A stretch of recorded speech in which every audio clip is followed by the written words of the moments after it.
Bonjour Marc Isaïe. Bonjour. Merci d'avoir accepté de me rencontrer. Alors, vous avez été révélé au grand public grâce à votre groupe de rock Machiavel, un groupe dont vous êtes le fondateur en 1976 et dont vous devenez également batteur et chanteur. Plus tard, vous rejoignez Radio 21, une chaîne qui va connaître de nombreux changements, on en reparlera. Et enfin, vous devenez animateur et directeur de Classique 21.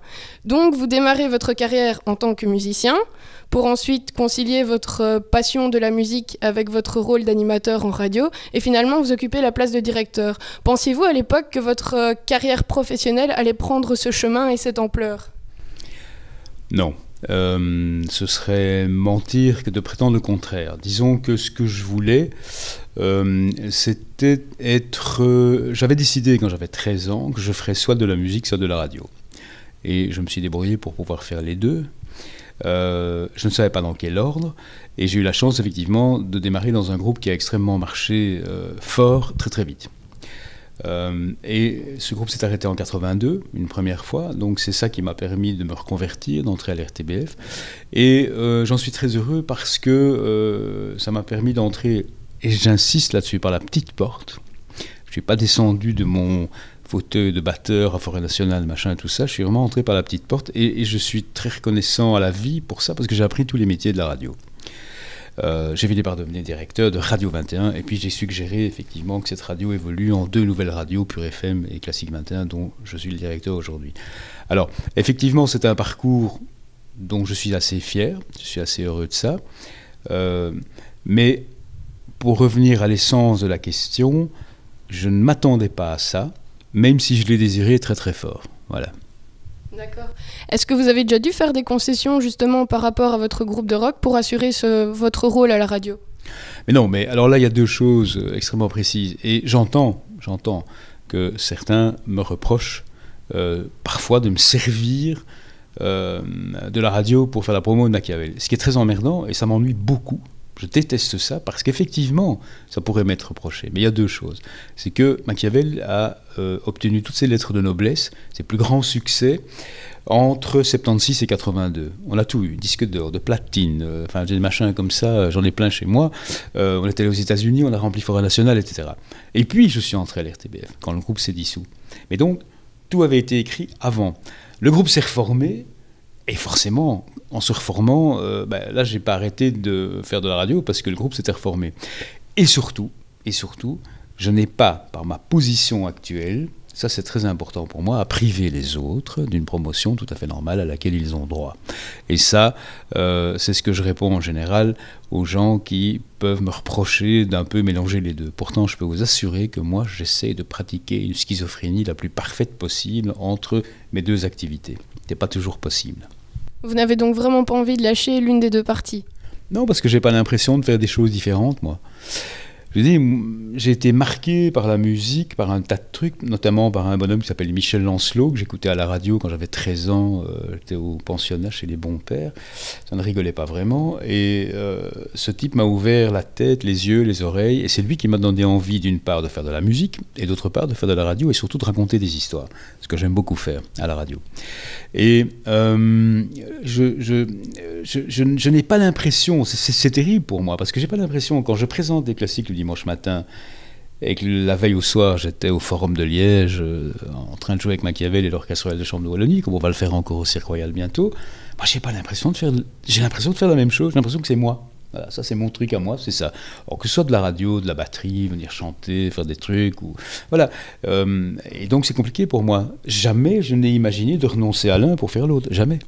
Finalement, ce sont donc 2 activités bien complémentaires alors, par rapport à ce qu'on pourrait croire. C'est plus que complémentaire, pour moi c'est la même chose, et moi je me réalise dans des choses que j'aime. Alors maintenant c'est vrai que si on prend la définition de tout ça dans le sens du dictionnaire, c'est pas la même chose, forcément. Mais vous savez, je vais vous expliquer un truc. Quand on fait de l'art, et je pense que la radio c'est de l'art, c'est pas parce que ce n'est pas parce qu'il y a autre chose de caché, on a ça en soi. On a ça en soi. Un type qui fait de la peinture, du cinéma, du théâtre, de la danse, de la musique, quelle que soit la musique, c'est parce qu'il a ça en lui, il doit le sortir. Ça, c'est quand on se pense être un artiste. Alors, le succès, c'est quand ça entre en résonance avec les autres. Ça, c'est le succès. Et donc, la radio, c'est la même chose. Moi, quand je fais de la radio, moi, j'essaie de donner du bonheur aux gens, c'est tout. Hein. Quand je raconte mes histoires, je suis passionné, j'essaie d'être passionnant. J'espère l'être de temps en temps. Mais ce n'est rien d'autre que de donner de soi aux autres. La radio, c'est ça. Alors, il y a aussi la radio où on lit le bulletin du temps. Mais même quand on lit le bulletin du temps, il y a moyen d'être bien, il y a moyen d'être chouette, d'apporter de la chaleur. Voilà. Et encore une fois, chanter des chansons, jouer de la batterie ou raconter une histoire, c'est la même chose. C'est une passion, c'est un truc qu'on a en soi et qu'on fait partager aux autres. Et je vous ai dit, ça peut-être un peu de talent, je n'ai pas la prétention de dire que j'en ai, mais en tous les cas, j'ai eu du succès dans ma vie, ça c'est clair. Et le succès, je crois que c'est quand on entre en résonance avec les autres et qu'ils vous le rendent. Comme vous l'avez dit précédemment, en 2004, vous avez scindé Radio 21 en 2 chaînes distinctes, à savoir Pure FM qui était destiné à un public plus jeune et Classique 21 qui était destiné à un public plus adulte. Pourquoi est-ce que vous avez pris cette décision de scinder Radio 21 ? Enfin, quels étaient vos objectifs ? Pourquoi j'ai eu cette idée ? C'est très simple. Quand je suis devenu directeur de Radio 21 en 2000, j'ai pris de la hauteur forcément. Et donc, j'ai constaté simplement qu'il y avait dans cette radio véritablement des clans et des gens qui ne s'aimaient pas, qui ne s'appréciaient pas et qui défendaient des valeurs différentes. Donc c'était très compliqué à gérer. Et je me suis dit, pourquoi ne pas capitaliser sur tous ceux qui sont verts et capitaliser sur tous ceux qui sont rouges, ou le contraire. Mais c'est un peu ça. Et j'ai proposé de créer 2 nouvelles radios sur les cendres de Radio 21, en proposant une radio plus adulte, celle que je dirige aujourd'hui, qui est Classique 21, et qui a vraiment eu je dis ça avec beaucoup de fierté, énormément de succès, puisqu'aujourd'hui on est à 9,5 de part de marché. Et puis l'autre radio qui était pour les plus jeunes, que moi je me sentais pas capable de faire. Moi je suis pas de la génération hip-hop, j'aime pas ça, c'est pas mon truc, je dis pas que c'est pas bien, mais moi je suis pas quelqu'un qui est versé là-dedans. Alors je me rendais compte qu'il y avait toute une génération montante à qui il fallait donner ce dont elle avait envie, et donc j'ai proposé de créer 2 radios à la RTBF bien distinctes, une pour un public un peu plus âgé et l'autre pour un public beaucoup plus jeune. Pour revenir maintenant à votre carrière musicale, j'ai lu que vous deviez le nom de votre groupe au livre Le Prince de Nicolas Machiavel. Donc c'est un livre qui explique comment le devenir, comment est-ce qu'on devient prince et comment le rester. Donc je voulais savoir si vous aviez choisi Machiavel dans l'espoir et dans le but de s'imposer sur le devant de la scène et d'y rester. Quand on fait de la musique, c'est toujours avec l'ambition, surtout quand on est jeune, de s'imposer et d'y rester. Alors, je reviens à ce qu'on disait tout à l'heure, je n'ai évidemment pas imaginé une seconde que 40 ans après, on serait toujours là avec ce groupe, ça c'est clair. Mais plus sérieusement, Machiavel, c'est un peu un hasard. Effectivement, j'avais lu le livre et on cherchait des noms à l'époque, et c'était un peu un nom dans l'air du temps. Machiavel, Supertramp, Genesis, voilà, on se mettait là-dedans. C'était des groupes qu'on aimait bien. Aujourd'hui, on ne se serait certainement pas appelé comme ça, mais bon, voilà, eux non plus d'ailleurs, les autres. Aujourd'hui, il faut mettre des X et des Z et des lettres et des chiffres, alors ça, voilà. Mais plus sérieusement, on n'a pas eu l'ambition de vouloir s'imposer grâce au nom. Je pense qu'aussi on s'est imposé, pour autant qu'on se soit imposé au niveau belge certainement, francophone. C'est parce que je pense que la musique était intéressante. Le nom, finalement, est toujours accessoire. C'est quand un groupe marche pas, on peut dire « ouais, mais le nom est nul ». Et puis on peut aussi dire, quand un groupe explose, que c'est parce que le nom est génial. Non, je crois que c'est d'abord la musique qui parle, d'abord et avant tout. Et comme vous l'avez dit, cette année, donc, vous fêtez les 40 ans avec votre groupe, avec la sortie d'un vinyle album qui s'intitule 40 ans de musique. Et je voulais savoir finalement, qu'est-ce qui est difficile finalement à gérer au sein d'un groupe de musiciens, et au contraire, qu'est-ce qui vous a permis de rester unis si longtemps ? Malgré que vous étiez séparés pendant 7 ans, qu'est-ce qui a fait que, voilà, 40 ans après, vous êtes toujours là ? Mais d'abord, je pense que c'est parce qu'il y a eu une grande amitié entre nous et un grand respect. S'il n'y a pas de l'amitié, pas de respect, c'est compliqué. Alors, pour faire court, un groupe à 5 pendant 40 ans, c'est une thérapie. Hein. C'est pas une thérapie de couple, c'est une thérapie de groupe. Je peux vous le dire. Mais encore une fois, tout ça a été possible parce qu'il y a eu, d'une part, du succès, du respect, de l'amitié et de l'espace.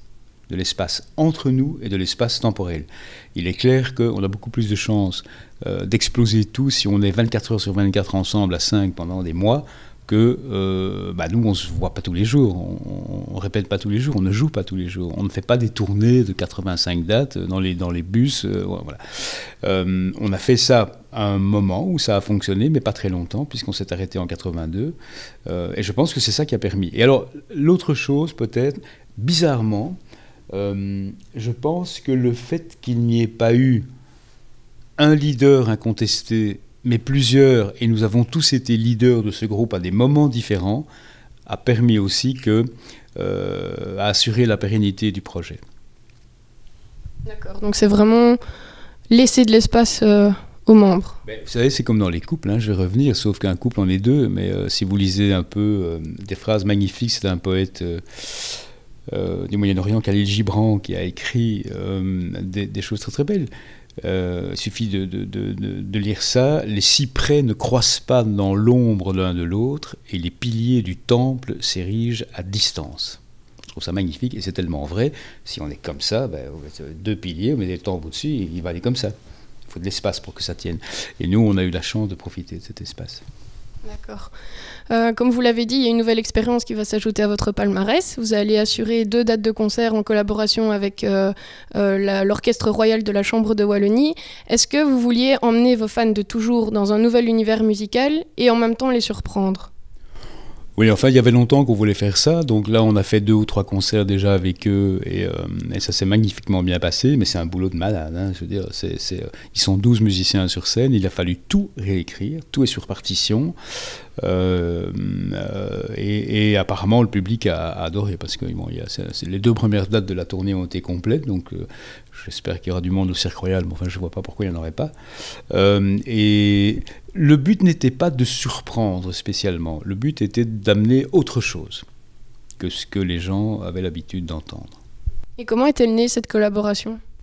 Alors ça, c'est un projet qui date d'il y a 5 ans. C'est Laurent Fac, qui est le directeur général de l'Orchestre Royal de Chambre de Wallonie, qui m'a un jour contacté. On est allé déjeuner, il m'a parlé de ce projet. J'ai dit, écoute, oui, pourquoi pas, on n'a jamais fait ça, je vais en parler aux autres. Alors, ça a pris 2 ans de discussion, puis on a commencé à travailler, on a essayé des arrangeurs, et des gens qui sont venus parce qu'il fallait arranger les morceaux, et on n'a pas trouvé le bon arrangeur tout de suite, donc voilà, puis il a fallu trouver un chef d'orchestre, qui est Grégoire Dune, avec qui ça a magnifiquement bien collé. Et puis là, maintenant, c'est une affaire qui roule, on a beaucoup répété, beaucoup travaillé, et c'est un grand bonheur de jouer avec ces gens-là. Ce sont de très très grands musiciens, classiques, mais qui ne se retranchent pas, comme c'est souvent le cas derrière le fait que ce soit des musiciens classiques pour simplement jouer. Ici, il y a eu un investissement complet, et je peux dire que l'orchestre est devenu un 6e instrument. Ce n'est pas une pièce rapportée, on joue vraiment ensemble. Alors, vous n'avez pas que 2 passions, vous n'avez pas que la musique et la radio, vous en avez une 3e, la moto. Alors, vous avez participé à de nombreux road trips. Classique 21 en organise d'ailleurs une sur la route du blues. Vous allez partir en Harley-Davidson et en cabrio. Alors, je voulais savoir, parmi tout ce que vous avez déjà fait aux États-Unis, quel est votre souvenir le plus marquant, voire peut-être une rencontre inattendue ? Qu'est-ce qui vous a le plus marqué ? Ça, il y a beaucoup de choses, parce que j'ai vécu aux États-Unis aussi. Entre le moment où Machiavel s'arrête, fin 81, et le moment où j'arrive ici, j'ai essayé d'émigrer aux États-Unis à ce moment-là, mais ça n'a pas marché. J'ai pas reçu ma carte verte. Mais bon, j'étais beaucoup plus jeune, donc pas de souci. Non, plus sérieusement, ce qui m'a vraiment marqué là-bas, c'est un endroit. C'est pas quelqu'un, c'est un endroit. C'est à Tutwiler. C'est un tout petit bled qui est situé pas loin de Clarksdale, là où tout a commencé. C'est pas loin de Memphis non plus. Et à Tutwiler, en 1903, il y a un monsieur qui s'appelle W.C. Handy qui attend un train sur un quai de gare. Le train est en retard. Bon, il entend une musique qu'il n'a jamais entendue et il s'approche. Et là, il voit un vieux noir en train de jouer une musique qu'il ne connaît pas, qu'il n'a jamais entendue sur une guitare. Le gars est en train de jouer du blues, évidemment. Eh bien, il va prendre note dans son petit carnet de ce qu'il entend, parce qu'il est musicien, donc il peut écrire la musique. Et ce jour-là, on est en 1903, au mois de juin, je pense, la tradition orale du blues s'arrête pour devenir la tradition, pour entrer dans une tradition écrite, et c'est très important, parce que la tradition orale aurait très bien pu se perdre.